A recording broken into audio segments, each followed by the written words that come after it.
What's up mga tol? Here we go again! My name is Mark and welcome back to Mark Riders Vlog.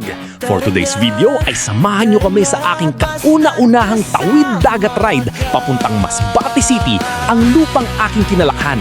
Dito ay ipapakita ko rin sa inyo ang aming mga pinagdaanan, gastos at kung ilang oras ang naging biyahe namin. Kaya tara, simulan na natin ang ating adventure mga tol! Let's go! Welcome to my party, we're just getting started. A life is a dream or a nightmare scarring. Hand me a drink cause I think I'm going all in. Alright, gear up na tayo mga tol.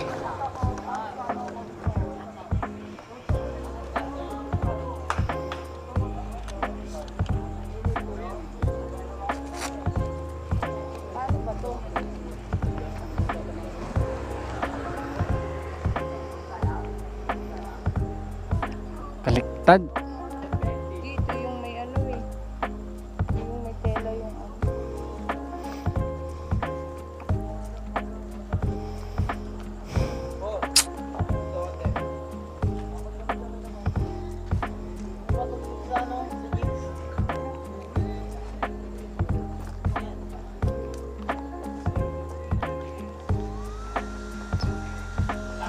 Ano to? Susutin mo ba yan? Suotin sana kung walang helmet. Ano yan? Nasa kamay mo yan?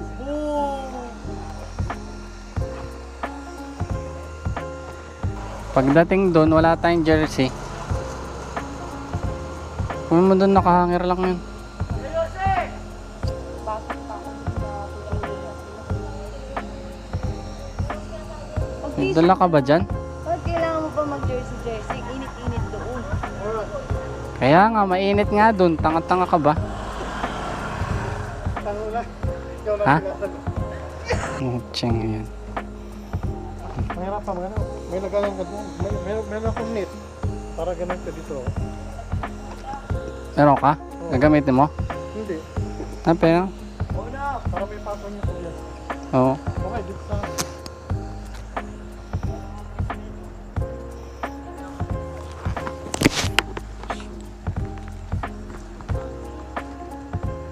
Mag-alas 12 na nga ng madaling araw nang lumarga kami mula sa bahay mga tol.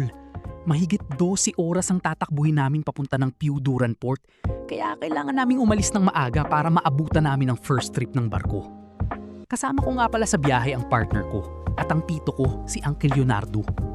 Tatlo sana kaming babiyahe, kaso hindi na nakasama yung pinsan ko, kaya dalawa na lang kami ni Uncle ang tumuloy.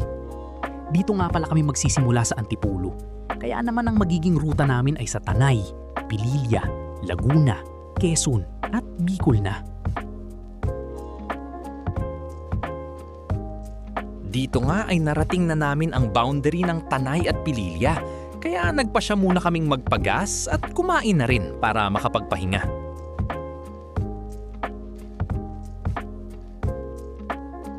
Sa unang full tank ay mahigit 200 piso agad ang naikarga.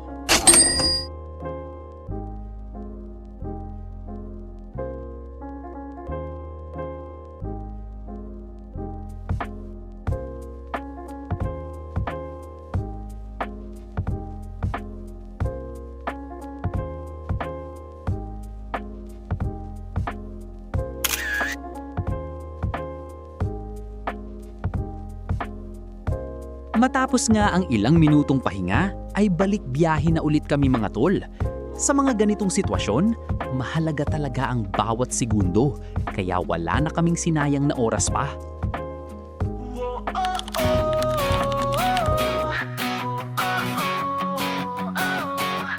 Tara na, basta't kasama ka.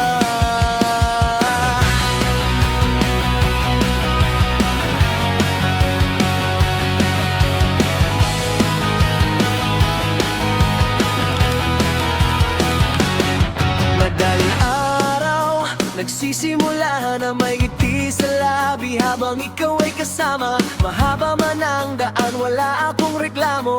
Bawat kilometro ay may kwento tayo. Sa bintana ay sumasayaw ang sikat ng araw, kasabay ng tugtog na ating sinasabayan. Habang ang hangin ay humahaplos sa mukha, mas gumagaan ang lahat basta't kasama ka. Hindi mahalaga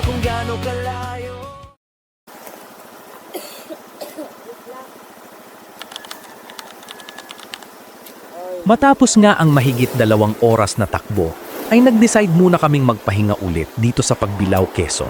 Konting inat at kape pampagising.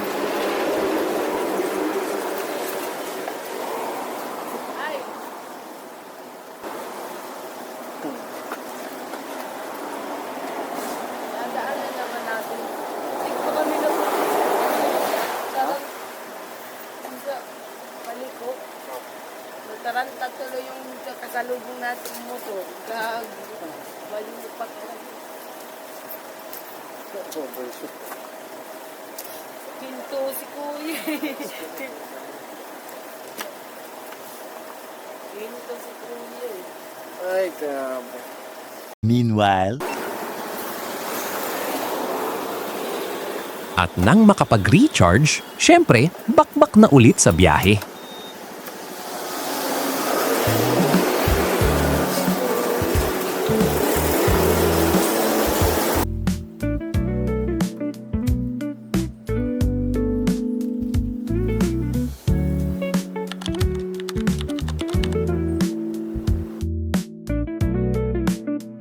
Mga ilang kilometro lang ang layo mula sa pinaghintuan namin ay narating na namin itong bitukang manok.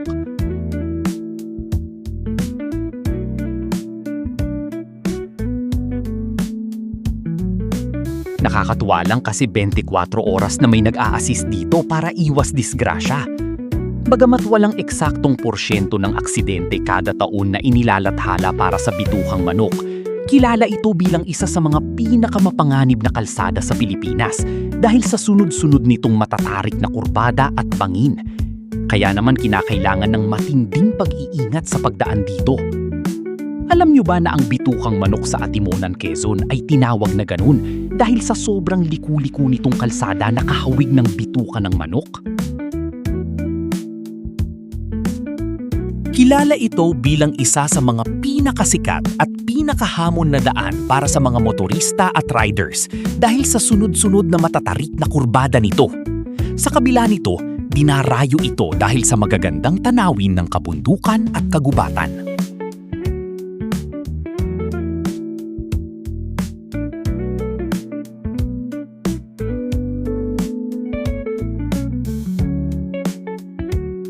Magbubukang liwayway na nga nang makarating kami sa part na ito ng Quezon Province.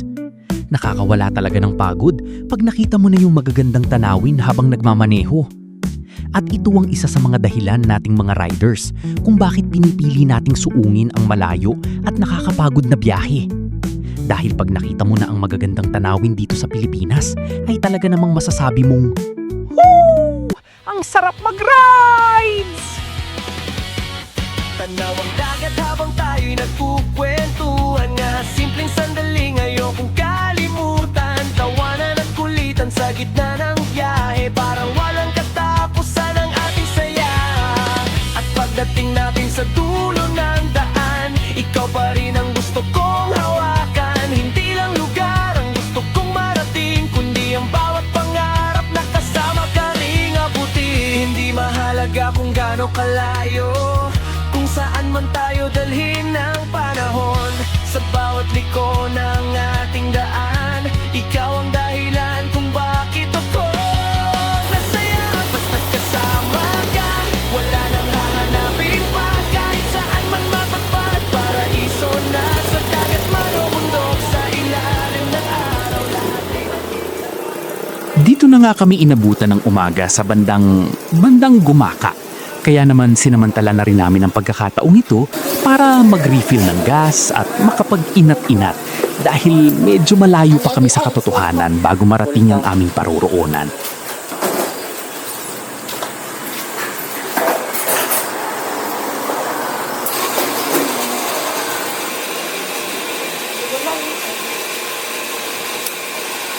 Kailan pa po niyo yung graduate?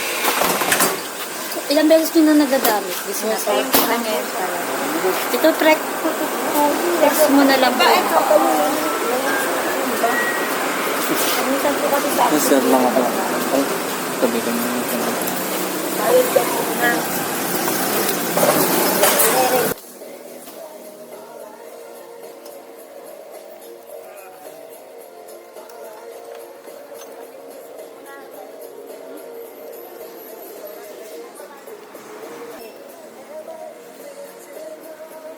Matapos nga naming mag-refill at mag-refresh, ay balik biyahe na ulit. Walang oras na sinayang para marating ang pupuntahan.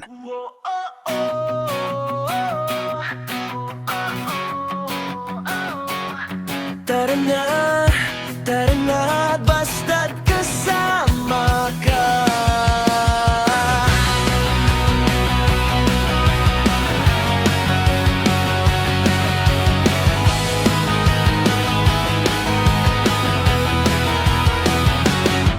Madaling araw, nagsisimula na may ngiti sa labi habang ikaw ay kasama, mahaba man ang daan. Makalipas nga ang mahigit 3 oras at kalahati, ay narating na namin ang Camarines Sur mula sa ikalawang gas stop namin. Kaya naman dito, muli na kaming nagpakarga para tuloy-tuloy ang biyahe.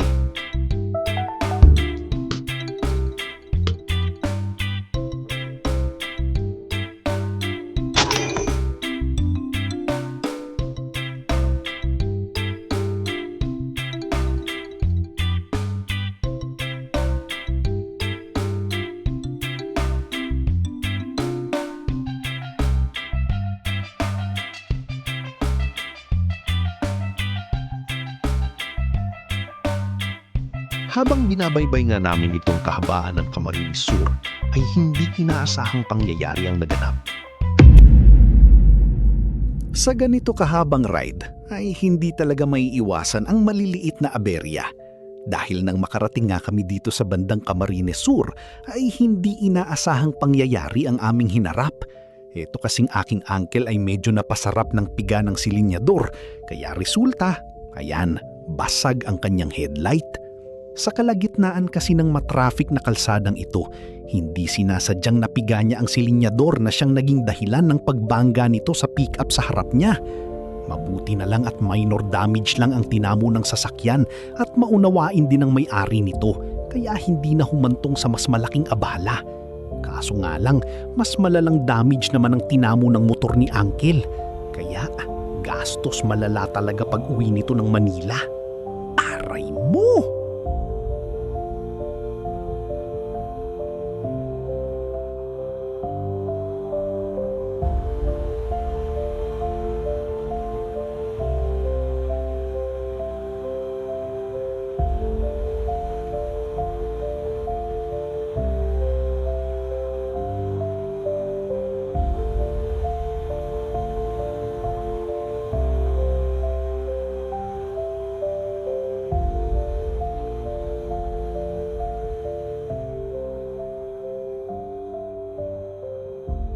At dahil wala namang nasaktan at maliit na damage lang ang natamo ni Uncle, ay nagpatuloy na kami sa aming biyahe.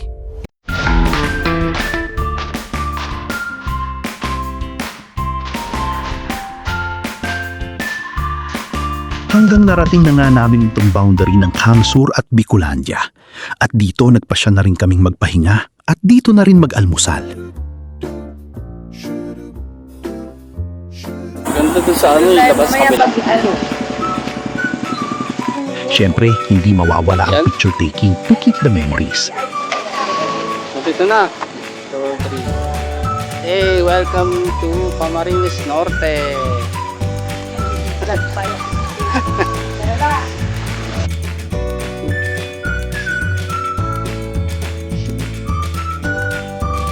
Pagkatapos nga naming kumain at mag-picture taking, agad na kaming tumulak paalis upang ipagpatuloy ang aming paglalakbay.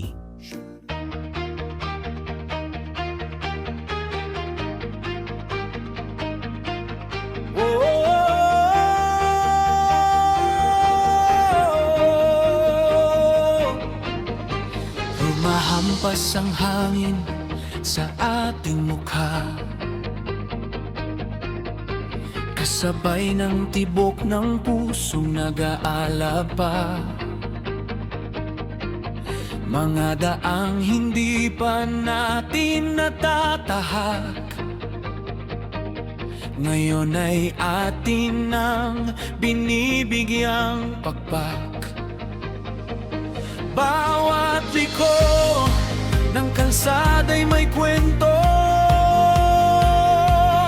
bawat tanaw sa bundok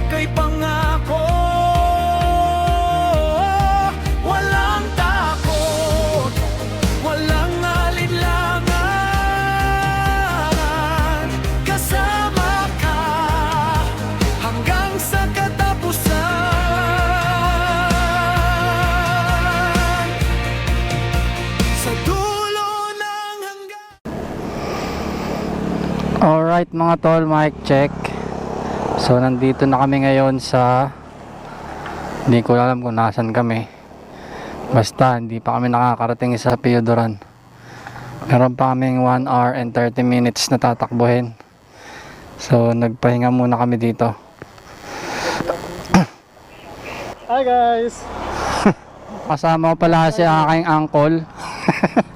Isang Sengaja tak kasih mode pesawat. Kataku nanti adik-adik mau dapat lagi. Follow nyo siya. bagger pala, hindi vlogger. Follow nyo yung kanyang TikTok, Laudy TV. Laudy TV na hindi na-upgrade. Mula nga dito sa huling stopover namin ay mahigit 1 oras pa ang tinahak namin bago marating ang port. Isa sa nagpahirap sa biyahe namin ay ang matatarik na ahunan at sunod-sunod na kurbadang daan bago makarating sa Piuduran Port.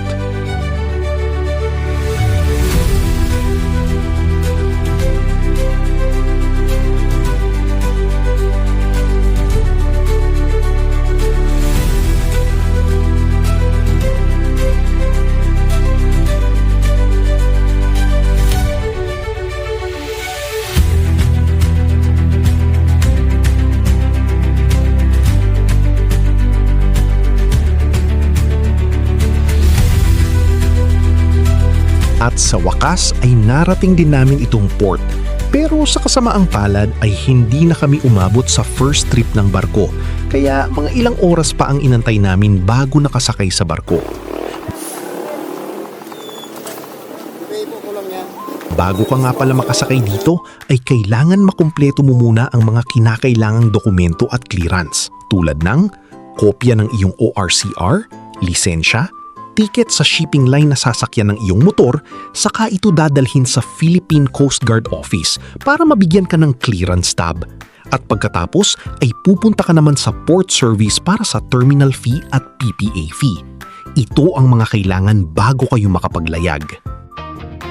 Mag-aalas 4 na nga ng hapon nang makasakay kami ng barko. Ibang-iba talaga ang feeling pag nakarating ka rito ng nakamotor. Lahat ng pagod, puyat at pawis ay talaga namang masasabi mong sulit na sulit, lalo na pag naisampa mo na ang motor mo sa loob ng barko. Masasabi kong isa ito sa mga achievement ko sa buhay at isa sa mga bucket list ko na naman ang naisakatuparan.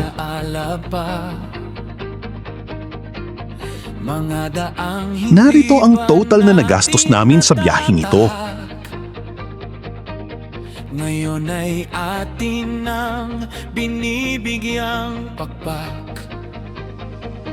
Bawat liko ng kalsada'y may kwento. Bawat tanaw.